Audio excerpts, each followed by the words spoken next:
A, B, C, D, E, F, G. Hello, I am Louise Mtoniwase. I am teacher of ECD at Ishango Education TV. Thank you. Johnny, Johnny, yes, Papa. Eating sugar, no, Papa. Telling lies, no, Papa. Open mouth, ha, ha, ha. Hello, my name is Alexander, teacher of mathematics and science at Ishango Education TV. Thank you. Hello too, my name is Domina Ingabire, a biology teacher at Ishango Education TV. Thank you. Hello, my name is Gahamanyi Viater, a teacher at Ishango Education TV. I'll be taking you in mathematics for secondary school. Thank you. Hello, my name is Modeste Niyomugabo, CEO and founder of Ishango Education TV. Uburezi bufite ireme, umurage ugukwiye. Quality education, your incredible heritage. L'éducation de qualité, ton héritage incrédible.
My name is Brian, a trainer at Ishango Education TV, and we are going to begin with a warm-up to make us welcome this training. And this warm-up needs it to be very smart, audio, feel free. Now, we can begin. Start! We are going to have a warm-up about rain, rain, go away. We are going to sing and we put actions. 1, 2, 3, go. Rain, rain, go away. This is Mother's washing day. Come again another day. Little children want to play. Very good. Can we repeat again? Yes. Rain, rain, go away. This is Mother's washing day. Come again another day. Little children want to play. Thank you very much. You can sit down.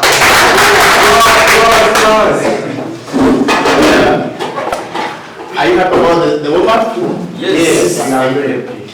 Now today we're going to focus on 2 items, and that will be about lesson plan, and the second will be about scheme of work.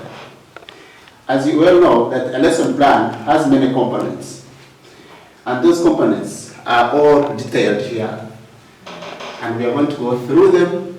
We discuss. The training must be very free. You're free to ask questions, you're free to discuss with your friend, and we're going to use many techniques. So feel free when you want to ask and when you need more clarifications. Yes. Yes. Now, most of the time, the teacher thinks that a lesson plan is just to fill and go, because it's a document of a teacher. Everyone can fill that document. But in your back, as you're filling that document, what comes in your mind? Yes, as you're filling this lesson plan, what comes in your mind? You can stand up and share with us. What comes in your mind as you're filling that document? Lesson plan. Yes. Thank you. Thank you. What comes in my mind, firstly, when I am going to fill the lesson plan, I think it is the objective that I'm going to achieve. Exactly. Yeah. The objective, every lesson must have a lesson objective. Yes, another one. You're free to stand up. Yes. What comes in my mind when I'm filling this document, it's the materials and every steps that I will undergo when teaching. Yes. So that's what comes in my mind. Wow. Praise! Praise! Good. And most of the time, teachers think that in a lesson, we don't need materials. And this is a problem where we find that most teachers, as they prepare lessons, they fail to also account for materials, which are local that can help the learners to learn very well. Another one, only one answer. Yes, the front. Yeah. Okay, thank you. When we just filling my lesson plan, I thought about just the competencies that the learners will get through what I have thought. Very good. The competencies. What competence am I going to help my learner from this level to another level? And how will I use it in my lesson? And what am I going to do as a teacher? And what will learners do in that lesson? Yes, Thank you. Lesson plan help teacher to know the performance of children. Yep. In a lesson plan, you can also know who is a weaker student, who is a strong student, and how can I make them learn together to reach that objective. Now, I've written some of the steps while making a lesson plan. Before we come to this, most of the time, we must think about the instructional objective. That instructional objective must have this in your back of the mind. Some of you think that making an instructional objective is just to fill in that. No. But what comes in your back of the mind about the instructional objective? This is what we have. As a teacher, you must have these questions. What is the topic of the lesson? What is the topic of the lesson? Church, when you think about the topic of the lesson, that's when you think about the instruction objectives. Another one. What do I want my students to learn? What do I want my students to plan? It's very important. Some teachers, because they want to finish very early the syllabus, they will come and say, students, we are going to learn about this. Immediately, as time is finished, they go. And then you ask the learners, what did you learn in this lesson? They cannot tell you, because the teacher did not plan and just want to finish the lesson of today so that they can account that he has taught. But you as a teacher, before making an instructional objective, you must have this. What do I want my students to learn?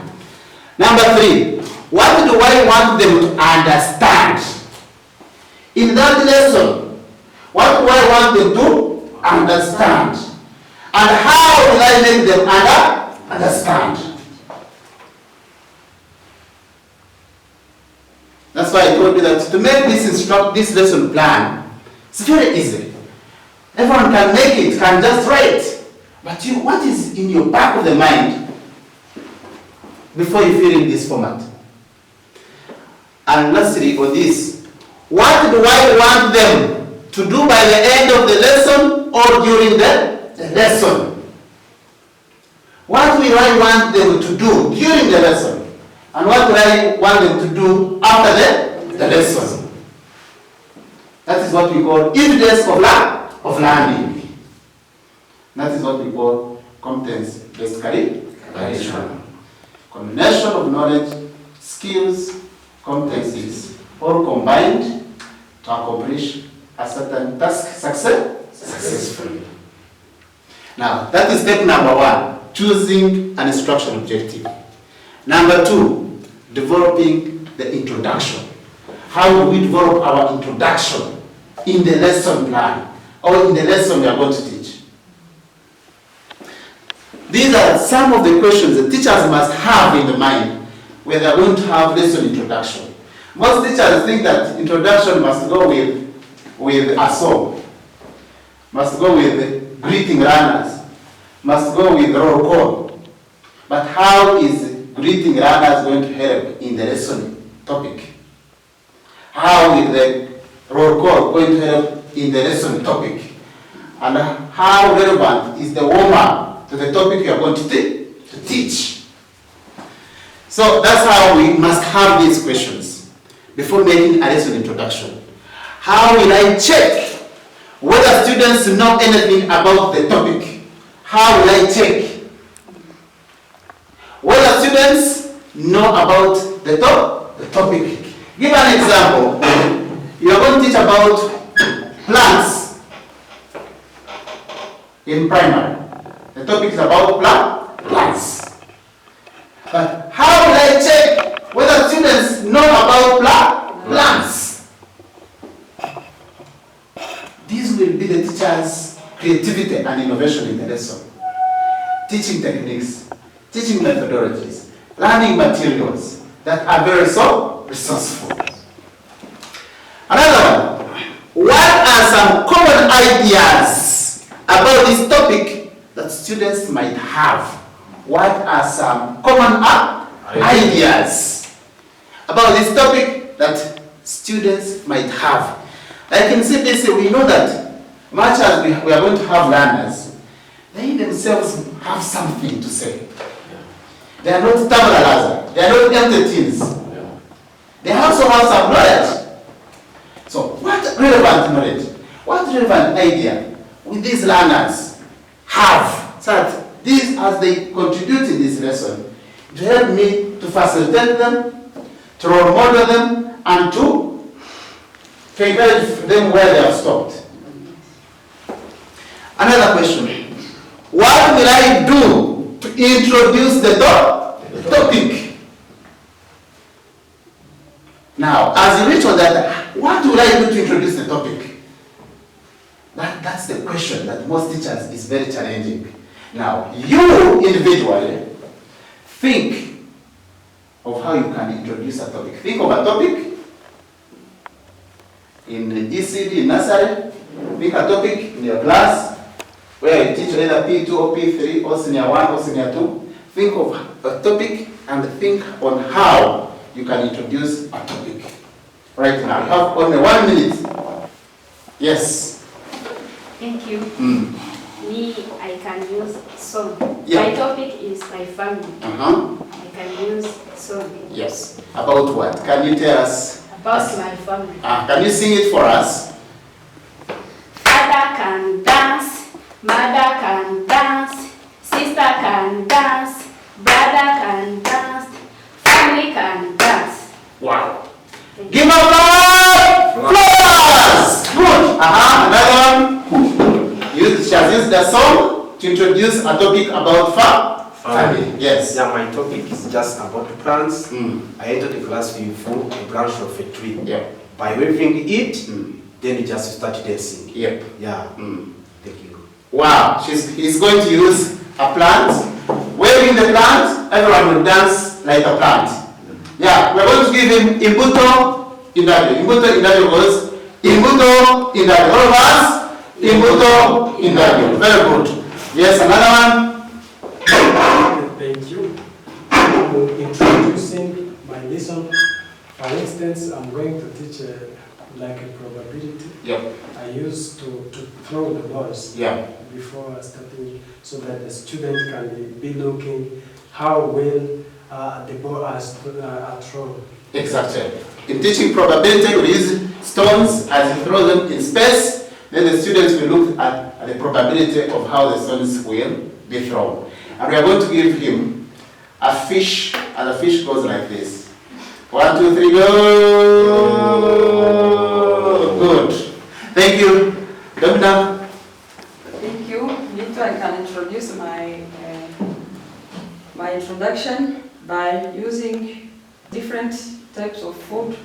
Then I can ask every student to use them by singing a certain song, like saying, we are what we eat.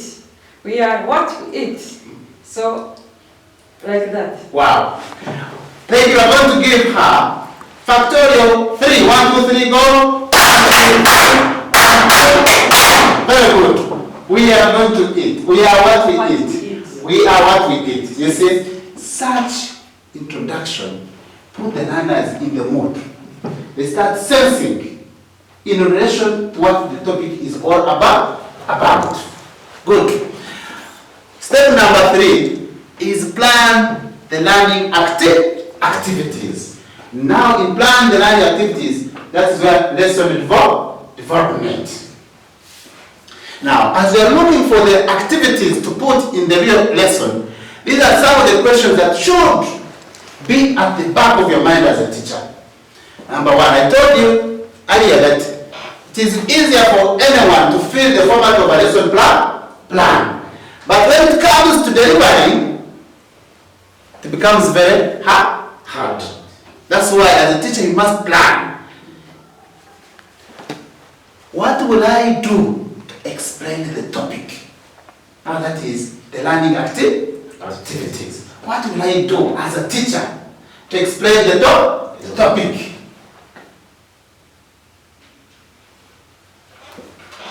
There are many. What will I now again think about that? What will you do as a teacher? You as a teacher, and you as a teacher, and you as a teacher, to explain the topic about family, about plans, about probability, about nutrition. Think about, you have only 1 minute. Yes. Thank you. As teacher, I want to develop the topic. I can use concrete teaching aid. Yeah. I use the chart Yep. that belong to my family. Yeah. Mother, father, and the children. Yeah. We're going to give a factorial 4, and all of us are going to give her 1, 2, 3, go. 1, 2, 3, 4. 1, 2, 3. To her, to explain the topic, she will use concrete materials. Either a chart showing different people in families. Another one for topic for plants, just enter the class with different parts of the plant, and then also I take them out. We pick these parts of the plants, then we draw after. Exactly. Thank you. Yeah. We are going to, if you're happy and you know, clap your hands. Clap your hands. Thank you very much. You see, to him, we'll take the learners outside to do what we call field visit. As they observe, then they come and practice the drawing about the plants they have observed. It's very good. Another one. Okay, thank you. To develop the lesson, I can enter in a class while I have coins showing the two parts, head and the tail, so that I can distribute to the students as a teaching aids, so that they can be able to know how they are in a probability. We have two possible outcomes, successful one and the failed one. Very good. To him to teach probability on how he is going to explain this topic, he's going to use tangible material of a coin, which shows a head and a tail. If you're happy and you know, clap thrice. Full stop. Good. Yes. Thank you. Me too, I can use complete materials like different type of food, and I can give to students so that every student can class each type of food in its respective group, so that they can construct an advanced design. Exactly. To her, she's going to use a variety of food. As learners are touching, they are smelling, they are sensing. And in that, she will develop the 5 senses. And when she develops the learner's 5 senses, now the brain starts working. And we give her the fish. And we're going to give her the fish. 1, 2, 3, go. Yeah, good. Thank you, brilliant participants. I'm very happy. Now, still on planning the lesson, the learning activities, we are on another question. How can I explain the topic in different ways? Still, we are in the lesson development. How can I explain the topic in different ways? These learners learn differently because we are all different. We have tactile learners, we have kinetic learners, we have visual learners, we have auditory learners. So as teachers, you must think about those learners. The learners who want to move, the learners who want to learn by doing and by touching, the learners who want to communicate, to speak. So you as a teacher, how can I explain the topic in different ways? That goes for teaching techniques. And in doing so, the learners enter very well in the lesson. Most of the time, I've ever taught a lesson and you ask a learner, what did I teach today? And the learner is unable to say anything. Do you know why? Because they are not engaged in the lesson. The teacher has been talking, and the learner has been idle and dormant in the lesson. Another one. How can I engage learners in the topic? How can I engage learners in the topic? When I use gallery work, when I use group work discussions, when I use round table discussions, when I use debate, how will I engage learners in the topic you're going to teach? When I use role play, when I use drama, all those things. Another, which relevant local materials, real life examples, stories, or situations can help learners understand the topic? Which relevant local materials, stories, situations which we call case studies, will I use to help learners to understand the topic? Have you ever entered class and you find that the teacher is teaching, but inside the class it is empty. The class is not talking. Even the learners, they are quiet. Have you ever been in a class and you find learners dozing? Because there is nothing like motivating them. Real materials motivate learners. They keep their brains open and sharp to listen. Another one. What will learners need to do in the topic? What will learners need to do in the topic? What? Now, what will learners need to do in the topic you have chosen? Again, think about it. Hey. What will learners need to do in the topic? Yes. Learners want to develop critical thinking.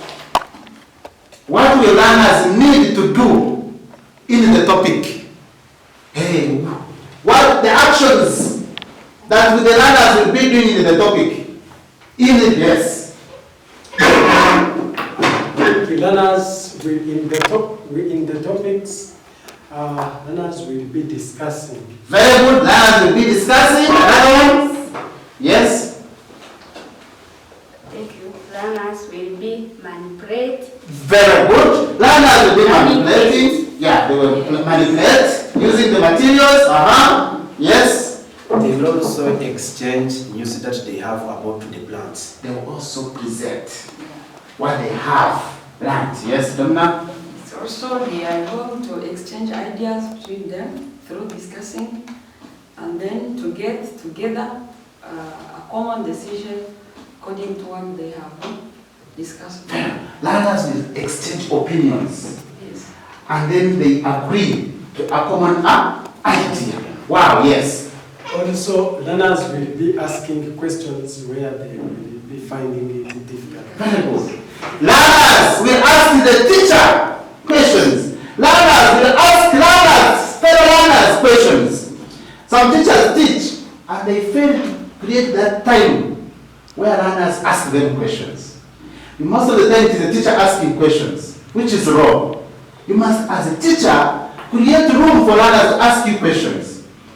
So that as they ask you the questions, you also reply if you have the answer, or you throw it back to the learners for discussion. Good. Another one. How long will each activity take? How long will each activity or plan take? Most of the time, teachers, because they don't plan, they plan many activities. And yet, according to CBC, it is 40 minutes. How long? If the activity, if the lesson is 40 minutes, how many activities should I include in the lesson? And how long will each activity take place? So the lesson can be systematic and smooth and understandable. Are we clear? Yes. Step number 4, plan to check for understanding. Now that is formative assessment. How will I assess my learners in the lesson? Because remember, in introduction, it is assessment. Lesson development is assessment. Conclusion, it is assessment. Even the teacher self-evaluation, it is based on assessment. Now, how? Number 1. What questions will I ask students to check for understanding? In my lesson, what questions will I ask students to check for understanding? They ask questions because they did not plan. And the learners even failed to answer the questions. But as you are teaching, you must know, in this lesson, I'm going to ask these and these questions. You also research about those questions. Because the learner can ask a question, and you find that you are out of the topic and they will laugh at you. So, what questions will I ask students to check for understanding? To know whether they are following the lesson, or they're understanding what I'm explaining, or they can do in the lesson. Another one, what will I ask students to do to show that they are following the lesson? What will I ask students to do to show that they are following the lesson? Hey, I can even say the learners to draw the plant and name its parts. I can even tell the learners name the parts of the plant and summarize it. I can even tell the learners make a story about the plant. What will I ask the students to show that they are understanding the lesson? Now, when we look at still this formative assessment or plan for to check for understanding, now there you have again to say, going back to the instructional objectives, what activity can I ask students to do to show they have understood? Now, because everything, we say that a lesson must have an objective. As we are looking for these, as we are checking for learners understanding the lesson, we must draw back to the lesson objective. What can I do? What can I ask learners to do to see if the lesson objective has been achieved? Now that is what we call evidence for learning. And you do your self-assessment. You say, according to what the learners have done, A, B, C, D, maybe 40 learners were able to do this, 10 learners failed, they will be assisted in this and this. Now that is going back to the instruction objectives. Now, step number 5, about steps for planning a lesson is conclusion and preview. How do you conclude your lesson? Are we together? Yes. How do we conclude? Now, as a teacher, you have this in mind. How do you summarize the main points of the lesson? You as a teacher, in lesson conclusion, how will you summarize the main points of the lesson? So that if the learner is asked, what did you learn today? He can reflect what he has been doing or what she has been doing, then reflect on the summary given by the teacher. Another one, as a teacher, can you ask a learner to describe what they have learned to the class? As you finish teaching, can you pick one learner or 2 learners to describe what they have been learning throughout the lesson? Are we together? Yes. And also, as a teacher, check, are there any mistakes that you can correct? You as a teacher, are there any mistakes? Because the learners have been doing, have been demonstrating, have been presenting, but are there any mistakes in the lesson that you as a teacher you need to correct, to clarify, to give more information, to make it clear? Another one, have you met your instructional objective? In conclusion, have you met your instructional objective? Are we together? Yes. So, most teachers think, that's why I began by saying, it's not all about to fill the lesson plan format, but it is to sit down and think about that learner and the product you want from that learner. Because if we only think that we are going to fill the format and then finish, we shall all make learners come in poor grades.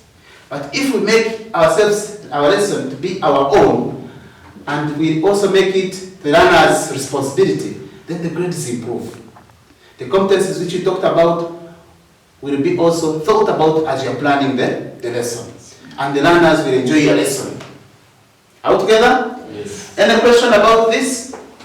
From steps for planning a lesson or any additional information? if you want to add something, because it is not exhaustive. Yes, you're free to talk. Anything? Everything is clear? Any clarification, or where you think you want to ask a question for more clarification?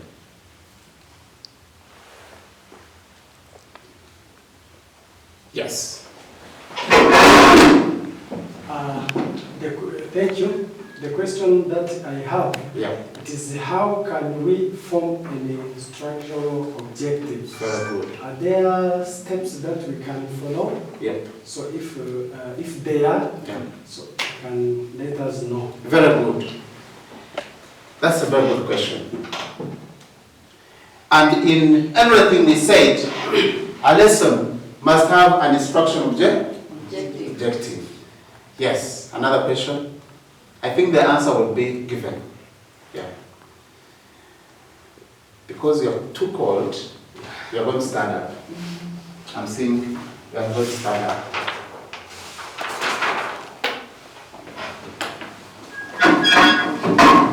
You're going to stand up.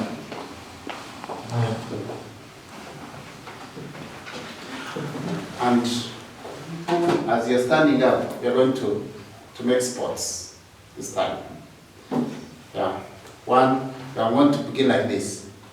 1, 2, 3, 4, 5, 6, 7, 8. 1, 2, 3, 4, 5, 6, 7, 8. 1, 2, 3, 4, 5, 6, 7, 8. 1, 2, 3, 4, 5, 6, 7, 8. 1, 2, 3, 4. 1, 2, 3, 4. 1, 2, 3, 4. 1, 2, 3, 4. 1, 2, 1, 2, 1, 2, 1, 2, 1, 1, 1. Wow. Now we are going to begin. And very fast. Yeah. 1, 2, 3, go. 1, 2, 3, 4, 5, 6, 7, 8. 1, 2, 3, 4, 5, 6, 7, 8. 1, 2, 3, 4, 5, 6, 7, 8. 1, 2, 3, 4, 5, 6, 7, 8. 1, 2, 3, 4. 1, 2, 3, 4. 1, 2, 3, 4. 1, 2, 3, 4. 1, 2, 1, 2, 1, 2, 1, 2, 1, 1, 1, 1. Good.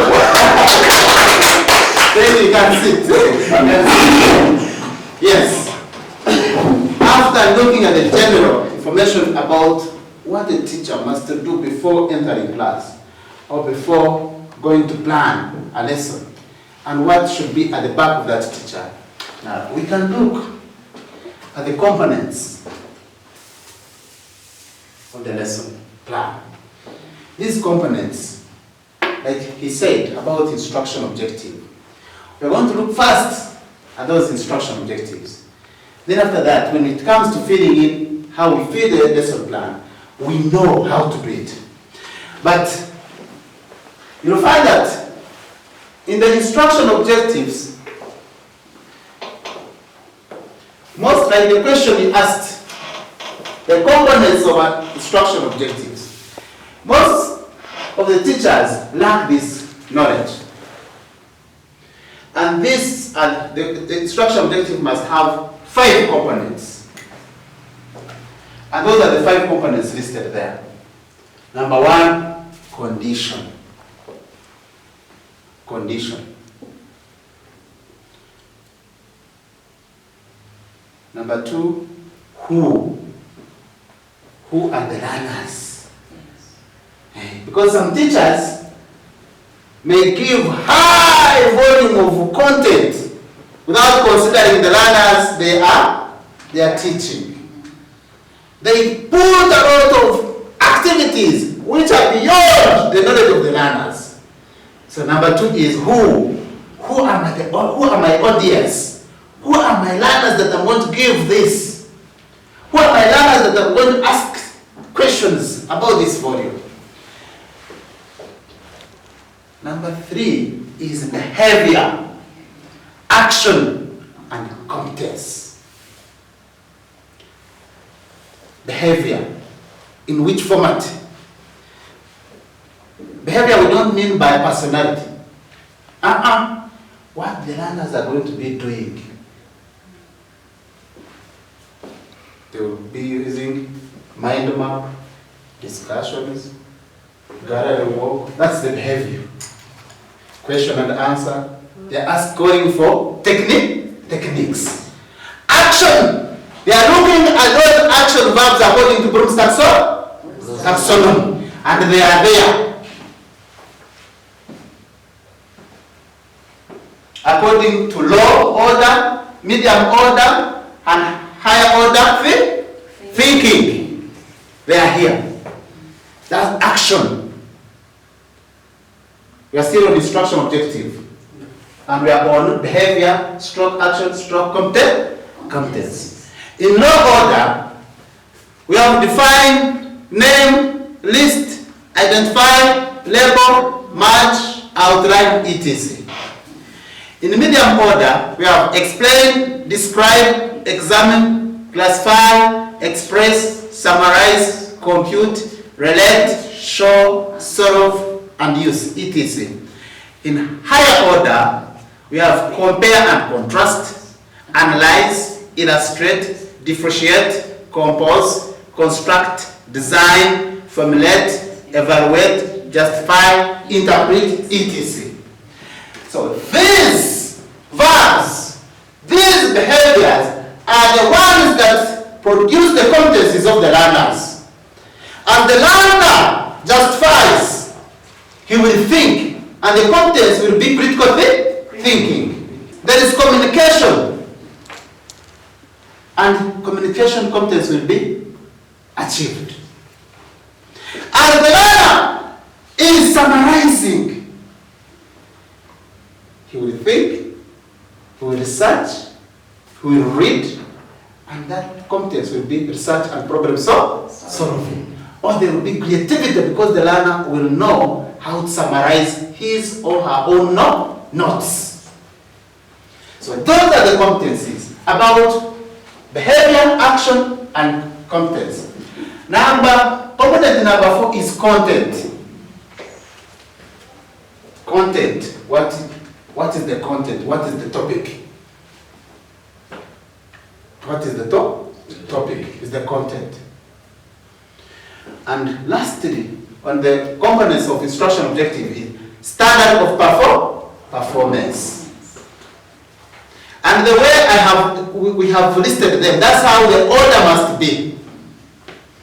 And the standard of performance is how successful, correctly, excellently, depending on what the learners have been doing in the lesson or have achieved in your lesson.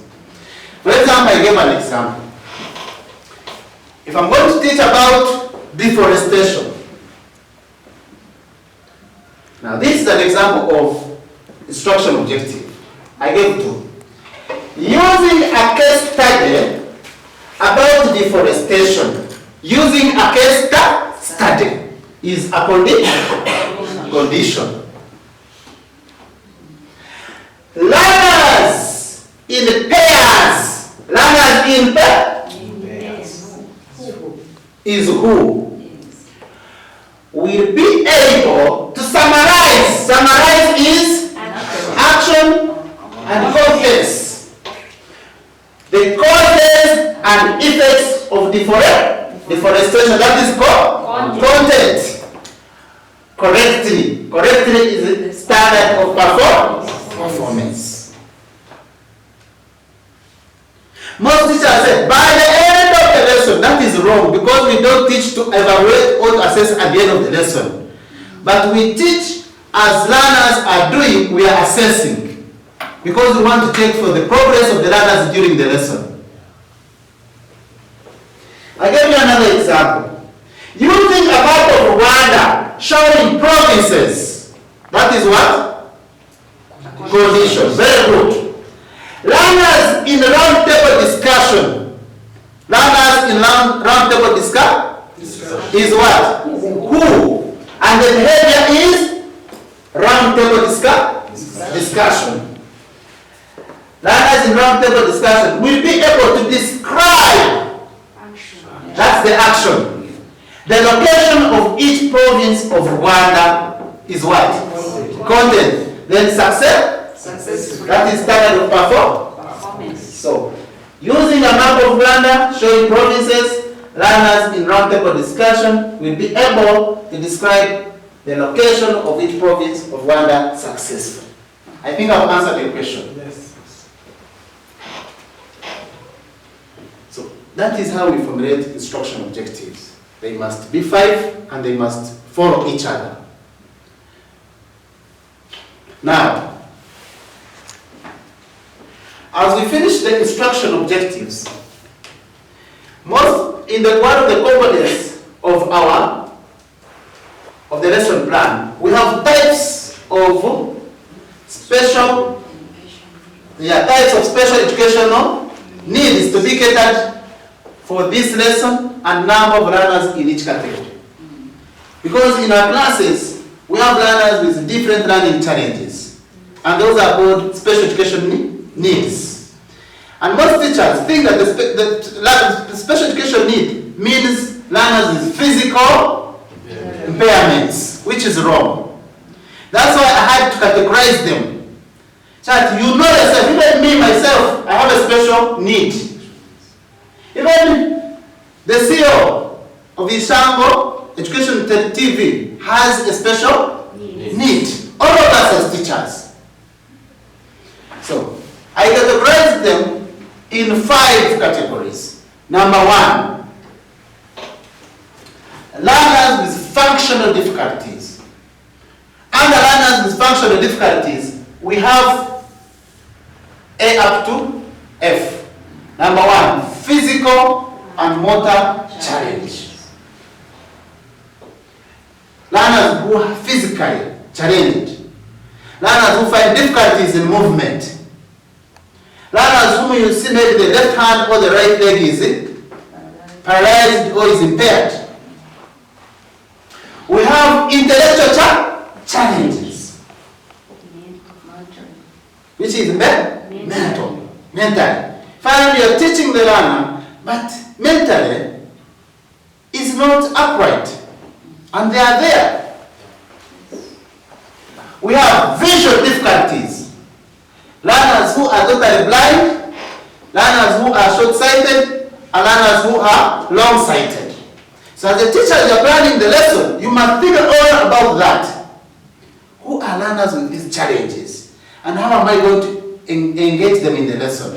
How will I want them to learn, to be like others? Another one, we have hearing, learners with hearing difficulties. Learners who don't hear at all, the deaf. Learners who hear but little, and they need to ask you questions. We have not understood, we have to repeat. And if you are an impatient teacher, you can beat the learner because he's asking you to repeat many times. We have developmental challenges. Developmental challenges. This is a learner whom you see physically and you think is maybe 5 years. But in actual sense, when he speaks, he's 20 years. Meaning that he has the growth. His growth system is very low. Yeah, his standard growth. And in that growth, it means that whatever you're feeding that learner must also be very slow. Because it has a challenge of the brain, developmental challenge. Even the brain, low, it needs you to take him slowly. If you're teaching mathematics, don't bring your too much calculations, which will make him get confused. You need, like she has said, materials that will match with his way of understanding things, slowly. Another one, we have multiple difficulties. In multiple difficulties, these are learners who have physical impairment, mental impairment, or cannot hear, has multiple of challenges, and they are there. How will you engage them in your lesson? That's why you need to sit and say, in my P2, I have a learner with this challenge. And I'm going to teach about this topic. I must look for the activity that will make also this learner to bind himself with others. We have also speech and communication difficulties. Learners who cannot speak at all. In English we call them dumb. We have learners who stammer. You know stammering? Yes. We have learners to say a word like boy. We say boy. After like 30 minutes, if you are an impatient teacher, you may even fail to always ask the learner to participate. You will say, this one always takes my time in the lesson, and ignore. And remember, there's what we call inclusive education. So this is, all these are under this category with learners with functional difficulties. Number 2, about the categories of special education need. We have learners with exceptional learning abilities. Learners with exceptional learning abilities, we have specific and general learning difficulties. Specific. These are learners whom you call slow learners. Who take a lot of your time. So most of the teachers don't focus on that, on how to improve these slow learners to another level. So those are specific and general learning difficulties. How will you improve this learner? What technique will I make sure that this learner is from this low level to another level?